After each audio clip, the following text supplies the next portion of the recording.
Does anyone else remember when MCM had bumper cars inside the expo halls? I can't remember which year it was, but it's probably showing my age how long I've been going to these events. If you do remember which year it was, please let me know in the comments below. I am interested to see if anyone does remember the year in which that did happen and how many people knew that the con actually had things like that back in the day. Before I begin, for those of you who subscribe to my channel for my other content who don't know what MCM Expo is, it's currently the biggest event in London. So it's a Comic Con that happens in the UK, purchased by Reedpop a few years back, who run a lot of American conventions like New York Comic Con. And this video is all about how things have been, no sugarcoating it, going downhill ever since. But today I'm here to talk to you about MCM Expo London, which I went to over this weekend. And the common thing I was talking about with all my friends when I was there was how much the event has changed over the years. So I decided to do a video just detailing just how much the convention scene has changed in the span of years I've been going, which is getting close to a decade now. Because I genuinely find it fascinating how so many things are different, but not a lot of people would know about it because they haven't been going for as long as some other attendees might have, so they might not have noticed just how much the scene has changed over the years. So I did some digging to see how much people can remember about the events and how it used to be. I've asked on my social media profiles for people to give me their opinions on how much it's changed, whether they like it or not. It's almost universally agreed that things have gotten worse. And they did list a few interesting things, some things I never thought about as well. And I also reached out to a friend who used to do convention reviews. He gave me access to an archive of his reviews over the years so I can have a look through them and more or less accurately pinpoint when things started to get bad and just how much things have changed over the years. Now, the very first thing people mentioned whenever the topic of how things have changed has come up, everyone always mentions the prices, and that goes for both the convention and the hotels in the area, which have skyrocketed to the point where they are literally price gouging you over that weekend because they know they can get away with it. And it's insane just how much more expensive things have gotten over the years. And I have an idea about why they're doing it, but I'll get onto that later because I don't think it's a very justifiable reason. Some people might say so, I personally don't agree. But it doesn't help that we're currently going through a cost of living crisis and people just can't justify spending that much money for a weekend in London, especially when for that same price they can go for a holiday abroad. It's gotten that expensive these days. In fact, this year alone, a good number of my friends chose to skip out on going to MCM Expo in London because they'd rather go on holiday, and they did. They went to Japan and other countries instead, like Iceland and Amsterdam. And in fact, I wouldn't have gone myself if I hadn't gotten a creator pass. And I felt that was the same sentiment amongst all the creators I spoke to at the event, in the sense that they would not have gone to the event if they had to pay for it. Now, I have a feeling that this price hike and price gouging has just been their way of putting a band-aid over another problem I'm going to get down to in a minute, because I don't think this has worked as well as I thought it would have. But I'll let you be the judge about that when I get to that point. But the next point on my list of things that people did mention were the vendors at the event. So MCM used to have a very large presence from very big companies like Ubisoft, Square Enix, Nintendo, Sony, even big brands like Coca-Cola and Mountain Dew. They would even give out a lot of freebies, so you could wander around the hall and you get handed cans of like Monster Energy or free bottles of Mountain Dew just throughout the day because the event was sponsored by these big companies, and there used to be very big presences at these events. This year, I think one of the biggest presents was Bandai Namco, which had an official stall where they had gacha machines and they had a store selling model kits and figurines, but nothing quite as big as Nintendo or Microsoft were there. I think as a result, the gaming scene there has shrunk by a considerable amount because you used to have demos for games that were not out yet, that would be coming out in the holiday period that year, that you could try out, and there'd be long queues to play these games, and they were big name games like Kingdom Hearts 3. But that seems to have completely evaporated now, and that is kind of concerning because earlier this month alone, we saw the cancellation of, laid off the entire staff of Insomnia Gaming Festival. They do have an event planned in September, but I don't think that's happening because no one is currently working there. So that event is basically dead. And the only other major gaming convention in the UK is Eurogamer Expo, EGX, which they are now combining with MCM in October. And a lot of people think that's a bad idea, because MCM has had a history of overcrowding. And now trying to shove a completely second event onto as a side event sounds like a disaster waiting to happen. Of course, I'm not going to judge before the event has happened. Things could go well, who knows? It might be a big hit. But EGX on its own was a fantastic event. And a lot of people are concerned with Reedpop's idea to combine it with MCM. and I'll be honest, I'm not very confident in them being able to pull this off. And while on the topic of vendors, I do also need to address another issue. In fact, you know what, I'll start with a good point. Artist Alley has gotten bigger, so if you're interested in buying art from independent artists and supporting them, that scene has steadily been growing, and there's been a great selection of independent artists to choose from. And it's, you know, if that's something you're interested in, that's one good thing about MCM after Reedpop acquired them, is Artist Alley has gotten bigger, and there are some great artists that display their work there. But the darker side about what's happened, and you've probably noticed this if you ever went to the event or looked around stalls or dealers, is they're slowly being infested by mystery boxes and loot crates. For those of you who don't know, are these grab bags of swag that usually they're just junk that the vendor couldn't sell themselves. They put it inside a box with a question mark on, and apparently everyone loses their mind for it. And it's good business for them, so they'll keep doing it. And almost every single vendor would have some sort of mystery box or mystery bag that you can buy from them. Now, the previous issue that the vendors used to have is there used to be a lot of resellers and dropshippers from AliExpress who would just buy things that are really cheap, mass-produced, most likely bootleg merchandise, and sell them at a premium price at these events, basically try and scam you.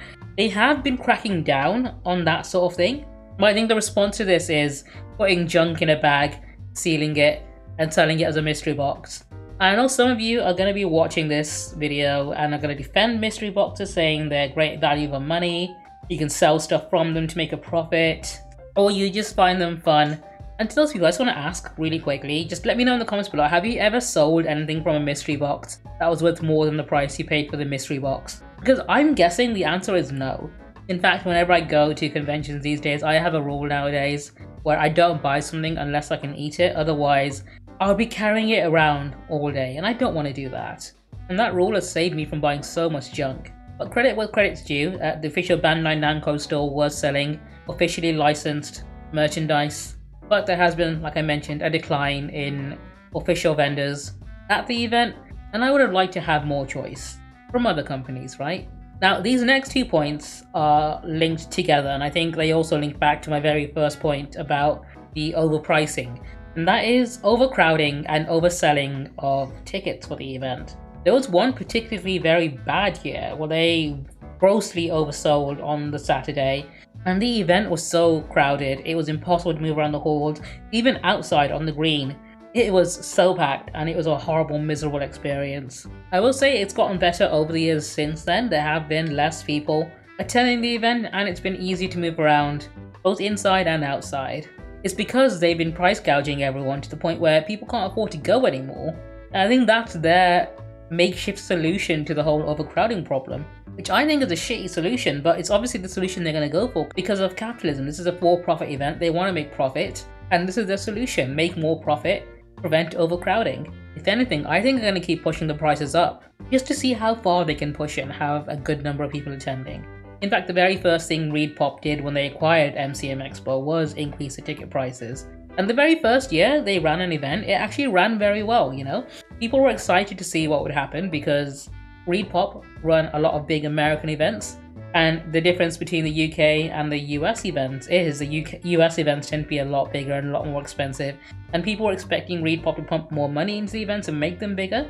And in that very first year they technically did. They ran really well. But ever since then, they have been slowly cutting it back and drawing things back, all the while pumping the prices up higher and higher each year. In fact, some of the things that were missing that people mentioned were the MCM Fringe stage, or the outdoor section with a big screen where people would just sit down and watch stuff on it together. They would sometimes screen anime there, and in fact there was a live performance by the band Bandmade. But unfortunately all of that is gone now, so before you had an equal number of events going on inside and outside, so there's always something to do no matter where you were, but now everything seems to be happening inside and the outside is just sort of there. I think the only thing noteworthy this year was an ice cream truck. It was an insanely long line, of course, because it was the middle of the summer, of course it would be.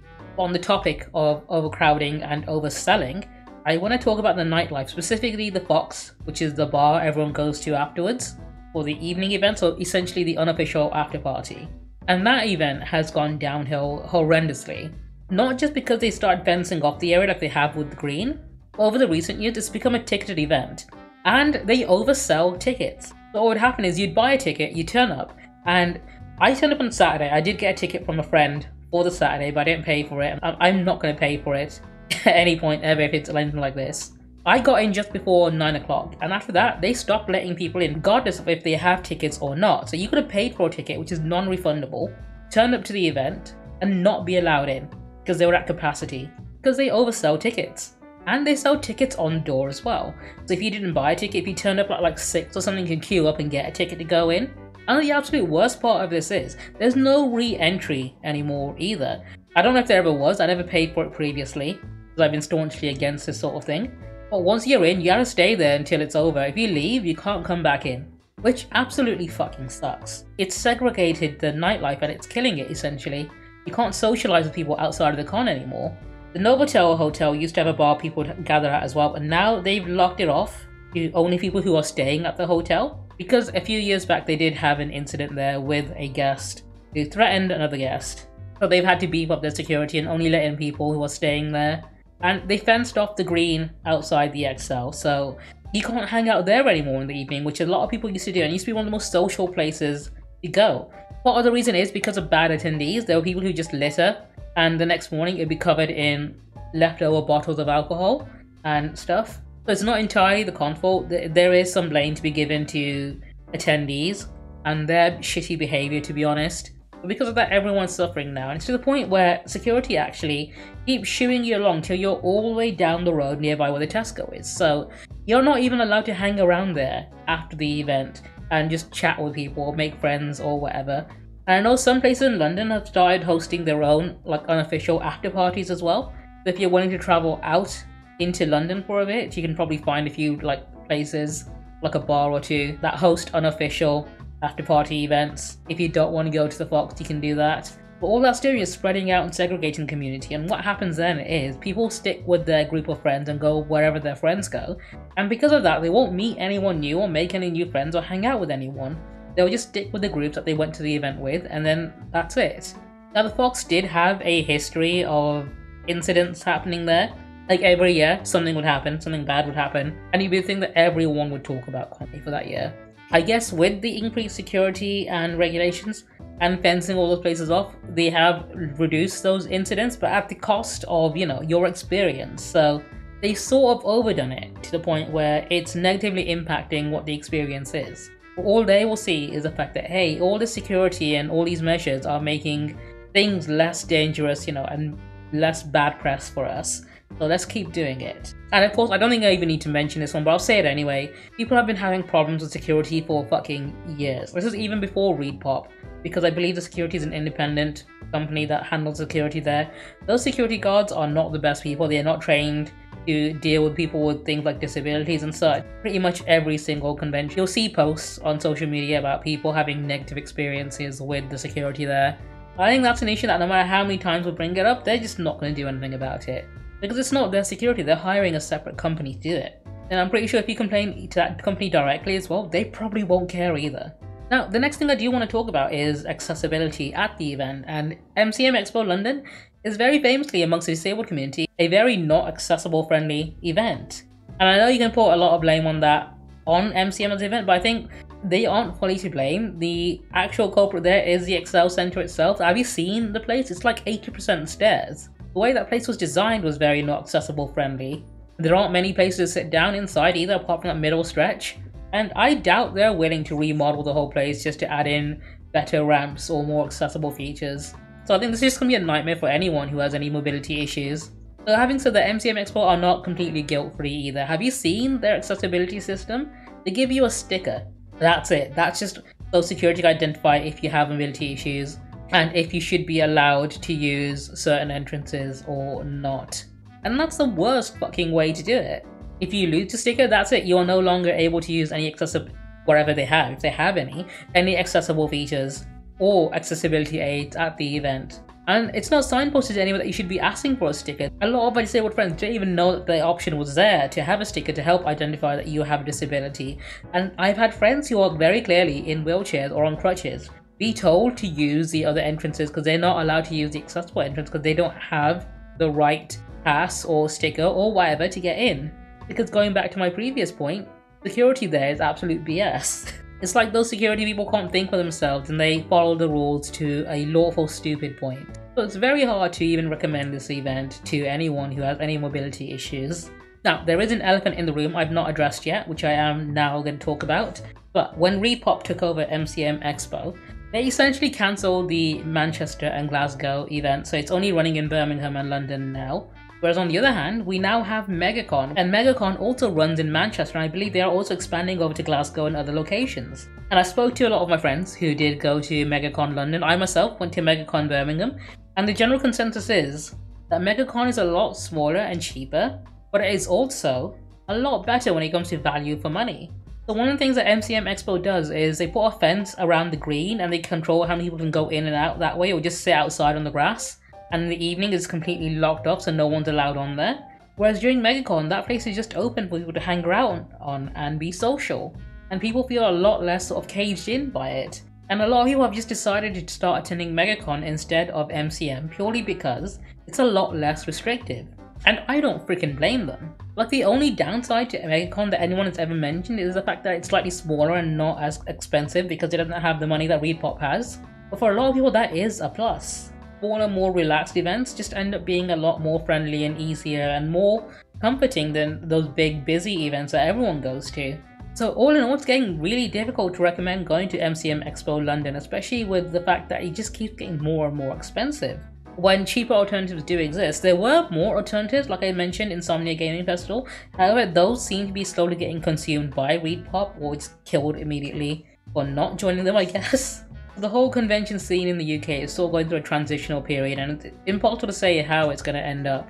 But I also know what a lot of people are currently probably typing in the comments right now, and that's going to be vote with your wallet.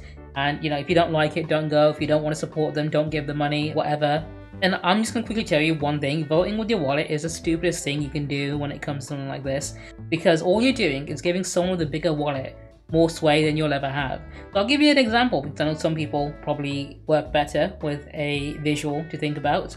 So let's say you go to MCM Expo and you don't like Funko Pop, so you're going to choose not to buy a single Funko Pop. In fact, you're going to go to Artist Alley, spend all of your money on artwork from there. You've done your part, you voted with your wallet. Now, someone else goes to the same event, and they choose to buy every single mystery box they can find and collect every single Funko Pop they see. They have also voted with their wallet. Unfortunately, their vote counts for more than yours ever will because they spent more money. Congratulations, your vote was your wallet, just did fuck all. But those are just my thoughts about how MCM Expo has changed over the years. Let me know down below what you think about the event, if you think it's gotten better or worse. If there are things that you want to see come back at the event as well, or things you'd rather not see there anymore. I highly doubt any of these things will change for the better. I don't think Reedpop or MCM will ever see this video, and if they do, I think the only thing that's going to come of it is the fact that I'm not going to be approved for a creative pass in October. So if you could please subscribe to my channel so I get something out of this video at least, because I'm absolutely not going back there as a creator again and once they see what I've said about this. Because most people who get creative passes who do con vlogs or reviews and such, they'll only ever tell you good things about it and tell you about how much fun they had with their friends there because they want to be approved for a creative pass again the next event. So I'm taking the plunge and being honest with you, knowing fully well that it means I might not get another chance to go for free again. Please hit that like and subscribe button to show your appreciation that I didn't sacrifice my integrity for a free convention ticket. And while you're here, check out some of my other videos. I also stream on this channel, so feel free to hop by whenever I stream, chat with me directly, and I'll see you next time.